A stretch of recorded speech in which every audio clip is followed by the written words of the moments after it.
Genetic load means harmful genes का burden, किसी population में हार्मफुल जीन्स का बर्डन कितना है, ये हम जेनेटिक लोड में देख सकते हैं।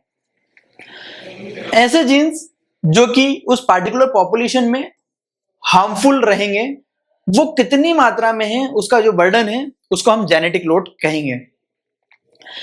जेनेटिक लोड जो है difference between the fitness of the best possible genotype and the mean fitness of the population. Genetic load को अगर हम और डिफाइन करने की कोशिश करें तो जो हमारी बेस्ट पॉसिबल फिटनेस है पॉपुलेशन की, जेनोटाइप की, और जो हमारी mean possible fitness of the population, जितनी हो सकती है best possible fitness of genotype, और जो हमारा अभी है एवरेज, इन दोनों का जो डिफरेंस है वही हमारा जेनेटिक लोड है। For example the harmful genetic burden in A population. इसके कुछ सोर्सेज हैं जेनेटिक लोड के। पहला है म्यूटेशनल लोड। इसको हम अगर कहें तो ऐसे जीन वेरिएशंस, ऐसे हार्मफुल जीन्स जो कि म्यूटेशंस के कारण आ रहे हैं, नए म्यूटेशंस, नए नए चेंजेस आ रहे हैं हर एक इंडिविजुअल में, जो हार्मफुल चेंजेस हैं उसको हम म्यूटेशनल जेनेटिक लोड कहेंगे, या फिर म्यूटेशनल जेनेटिक लोड में हम इसको समझेंगे। ऐसे जेनेटिक लोड जो कि continuous introduction of harmful mutations के कंटिन्यूअस इंट्रोडक्शन की वजह से आ रहे हैं, ये जनरली अनअवॉइडेबल होता है। इसको हम अवॉइड नहीं कर सकते हैं, क्योंकि कोई भी नया म्यूटेशन आ सकता है जो कि हमारे लिए हार्मफुल म्यूटेशन हो। सिलेक्शन रिमूव्स कर देता है जनरली, नेचुरल सिलेक्शन, लेकिन न्यू म्यूटेशंस जो है अराइज होते रहते हैं, इनको अवॉइड नहीं कर सकते हैं। ये एक नई नेक्स्ट जनरेशन में हमारा नेचुरल सिलेक्शन में ये रिमूव हो जाता है, बिकॉज जो फिट नहीं होगा वो सर्वाइव नहीं करेगा। ये एक मोस्ट कॉमन है और यूनिवर्सल सोर्स है, ये सभी ऑर्गेनिज्म में वर्ल्ड वाइड होता है। एक सेग्रीगेशनल लोड है। सेग्रीगेशनल लोड को हम अगर कहें तो हम कह सकते हैं कि जो पेरेंट्स हैं उनके जो जेनेटिक वेरिएशंस हैं वो अगली जनरेशन में कॉपी होता है, इसको हम सेग्रीगेशनल लोड कह सकते हैं। जो है हेटेरोजाइगोट्स आर फिटर देन होमोजाइगोट्स। जो अलग अलग जीन्स के पेरेंट्स हैं उनका मैटिंग से जो चाइल्ड बर्थ कर रहे हैं, वो जो होमोजाइगोट्स हैं, सेम जीन्स सेम एलील्स के जो पेरेंट्स हैं उनके ब्रीडिंग से जो चाइल्ड बर्न कर रहा है, उससे दोनों के जो बेबीज रहेंगे उसमें जो हेटेरोजाइगोट्स हैं इनके बेबीज ज्यादा फिटर रहेंगे, क्योंकि हमें रिसेसिव हार्मफुल एलील्स देखने को मिलती है कहां पे, होमोजाइगस कंडीशन में। अगर सेम जीन्स के पेरेंट्स की मैटिंग से जो बच्चे हो रहे हैं उसमें रिसेसिव हार्मफुल एलील्स देखने को ज्यादा मिलता है। For example sickle cell trait देखने को हमें मिलता है। एक है इनब्रीडिंग लोड। इनब्रीडिंग को अगर हम कहें तो कंसेंगिनिटी या फिर इनब्रीडिंग मतलब जो है हमें नॉर्मली देखने को मिलता है कि सेम फैमिली में हमें अगर हम ब्रीडिंग करवा दें, सेम फैमिली में भाई बहन की या फिर जो है क्लोज कजिन्स की अगर इनब्रीडिंग हो, मेटिंग हो, तो उससे जो बच्चे बर्थ करेंगे उसको हम इनब्रीडिंग या कंसेंगिनिटी कहेंगे। इससे होमोजाइगोसिटी बढ़ती है, इससे डिट्रस रिसेसिव जीन्स जो है मल्टीप्लाई होते हैं। ये स्मॉल और आइसोलेटेड पॉपुलेशंस में जनरली देखने को मिलता है इनब्रीडिंग, जो कि ग्रुप में आपस में ब्रीडिंग चलती रहती है। एक है रिकॉम्बिनेशन लोड, जो कि है जब हमें जो पेरेंट्स हैं, जैसे फॉर एग्जांपल पेरेंट्स में मेल एंड फीमेल दोनों के जीन से कुछ जो है कंबाइन होकर के हमें एक नई पॉपुलेशन मिलेगी। सो दोनों के पास जो भी पार्टिकुलर हार्मफुल जीन्स थे वो मल्टीप्लाई होके जो न्यू बर्न बेबी है उसमें आ गए हैं।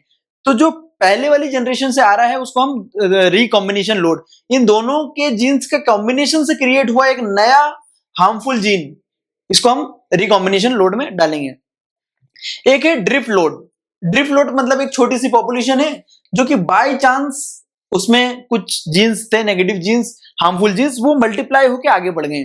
ये भी एक जेनेटिक लोड है जो कि जेनेटिक ड्रिफ्ट से पैदा हुआ है, इसको हम ड्रिफ्ट लोड कहते हैं, जो कि हमें स्मॉल पॉपुलेशंस में जनरली देखने को मिलता है। एक और है माइग्रेशनल वाला gene flow load, migrational load.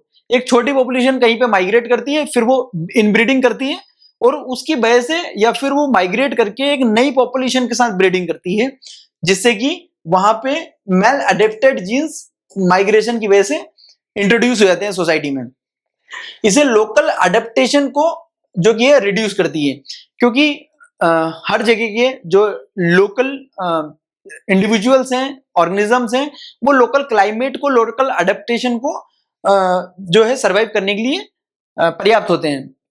लेकिन कहीं से दूसरी जगह से माइग्रेट करके अगर ऑर्गेनिजम्स या एनिमल्स, ह्यूमंस जाएंगे तो वहां पे उनके जो जीन्स हैं वो पर्टिकुलर क्लाइमेट को अडेप्ट करने के लिए नहीं होते हैं। सो फॉर एग्जाम्पल, अगर इंडिया जैसी हमारी इस गर्म क्लाइमेट से अगर कोई रशिया रहने के लिए जाएगा फॉर एग्जाम्पल, या फिर पोल्स पे रहने के लिए जाएगा, तो हमारी जो जेनेटिक जो है अडेप्टेशन है वो एक गर्म क्लाइमेट में रहने की लिए है। फॉर एग्जाम्पल, अगर वो किसी साइबेरियन कंट्री में जाता है तो वहां के ठंडे क्लाइमेट के लिए वो अडेप्टेबल नहीं है, और वहां जाके अगर ब्रीडिंग करता है तो जो नेक्स्ट जनरेशन है वो भी जो है अडेप्टेशन, लोकल अडेप्टेशन के लिए उसमें जो रिड्यूस करेगी, उसको अडेप्ट नहीं कर पाएगी। नाउ इसके इफेक्ट क्या क्या होते हैं? बायोलॉजिकल फिटनेस घटती है, जेनेटिक लोड की वजह से बायोलॉजिकल फिटनेस घटती है, यहाँ पे सर्वाइवल कम हो जाता है, रिप्रोडक्टिव सक्सेस भी कम हो जाती है, यहाँ पे अडेप्टेबिलिटी टू लोकल एनवायरनमेंट भी घटता है, क्योंकि हम अगर माइग्रेशन या किसी और वजह से जो है रिप्रोडक्शन करते हैं तो यहाँ पे डिक्रीशन ऑफ लोकल अडेप्टेबिलिटी होता है। जेनेटिक डिसऑर्डर्स बढ़ते हैं हमारे, यहाँ पे अगर हम देखें तो कॉन्जेनिटल एनोमलीज बढ़ती है। इस मींस हमें देखने को मिलते हैं जो न्यू बर्न्स हैं, नए बच्चे हैं, उनमें कुछ ऐसे चेंजेस, फिजिकल चेंजेस जो हम इजिली ऑब्जर्व कर पाते हैं। फॉर एग्जाम्पल, कोई 5 जनरली फिंगर्स होती है, 6 फिंगर्स का बेबी बर्न हो गया, या 3 फिंगर्स का बेबी बर्न हो गया, या फिर हार्ट में उसके जो है होल के साथ पैदा हो गया, आंख में कोई फिजिकल जो है डिसऑर्डर क्रिएट हो गया, या किसी भी बॉडी पार्ट्स में जो फिजिकल डिसऑर्डर उसके क्रिएट हो जाता है, उसको हम कॉन्जेनिटल एनोमलीज कहते हैं। हेरिडेटरी डिसीज जो है ये भी जेनेटिक लोड की वजह से बढ़ती है, जो हमारी पहली जनरेशन के पास जो डिसीज होती है वो भी नेक्स्ट जनरेशन में ट्रांसफर हो जाती है। इन ब्रीडिंग डिप्रेशन क्रिएट होता है इससे, इन ब्रीडिंग की वजह से हमें क्या क्या लॉस देखने को मिलते हैं, इससे फर्टिलिटी डिक्लाइन होती है। सेम ग्रुप अगर जो है सेम छोटा सा एक small same group in breeding करेगा, सो उसकी वजह से फर्टिलिटी कम होती है, ग्रोथ कम होती है, ग्रोथ में भी नेगेटिव इंपैक्ट होता है, वेरिएबिलिटी या वायबिलिटी भी डिक्रीज होती है। पॉपुलेशन वल्नरेबिलिटी, इससे रेसिस्टेंस घटता है जेनेटिक लोड से, डिसीज के लिए जो पॉपुलेशन है वो डिसीज रेसिस्टेंस उसका डिक्रीज होता है, वो डिसीज को रेसिस्ट नहीं कर पाती है। इन्वायरमेंटल चेंजेस को भी रेसिस्ट करती है, इन्वायरमेंटल चेंजेस को भी अडॉप्ट नहीं कर पाती है जेनेटिक लोड के कारण। अब इसमें पॉपुलेशन डिक्लाइन का भी रिस्क है, पॉपुलेशन इससे जेनेटिक लोड से घट भी सकती है। एक्सट्रीम केसेस में पॉपुलेशन एक्सटेंड भी कर सकती है, टोटल खत्म हो सकती है पॉपुलेशन एक्सट्रीम केसेस में। इससे इवोल्यूशनरी पोटेंशियल भी रिड्यूस होता है, इवोल्यूशन भी जो है नेगेटिवली इंपैक्ट होता है, कम होता है। एंथ्रोपोलॉजी में देखें तो हमें ये जनरली हेल्थ प्रॉब्लम्स को अंडरस्टैंड करने में हेल्प करती है। ट्राइबल ग्रुप्स या हमारी आइसोलेटेड पॉपुलेशंस हैं, इनकी हेल्थ कंडीशंस, हेल्थ प्रॉब्लम्स को हम अंडरस्टैंड इजीली कर सकते हैं, जो कि एंडोगेमी और कंसेंगिनिटी के इफेक्ट्स को भी हम इसमें इजीली अंडरस्टैंड कर सकते हैं, रीड कर सकते हैं। ये ह्यूमन इवोल्यूशन में इंपॉर्टेंट है, पॉपुलेशन हेल्थ स्टडीज में इसका इंपोर्टेंस है। मेडिकल एंथ्रोपोलॉजी में भी हमें जो है जेनेटिक लोड की हेल्प से हम ये समझ पाते हैं कि किस तरीके से हमारा नेगेटिव इंपैक्ट क्रिएट हो रहा है जेनेटिक लोड की वजह से। अब हम कंक्लूजन अगर देखें सो इसमें जेनेटिक लोड की वजह से हिडन जेनेटिक बर्डन का पता चलता है किसी पॉपुलेशन में, जो उसके हार्मफुल एलील्स हैं कितने एक पॉपुलेशन में, पर्टिकुलर पॉपुलेशन में है, ये हमें जेनेटिक लोड से पता चलता है, जो कि अनअवॉइडेबल है, जिसे अवॉइड नहीं किया जा सकता, बट इसके इफेक्ट्स को मिनिमाइज कर सकते हैं, इसके इफेक्ट्स को कम कर सकते हैं। किस चीज से? आउटब्रीडिंग, जो एक पर्टिकुलर ग्रुप में ही हमें इनब्रीडिंग नहीं करनी है, मेटिंग नहीं करनी है। नेचुरल सिलेक्शन जो कि ऑटोमेटिक होता है। Genetic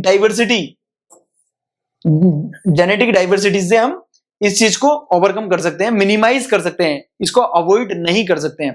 thank you.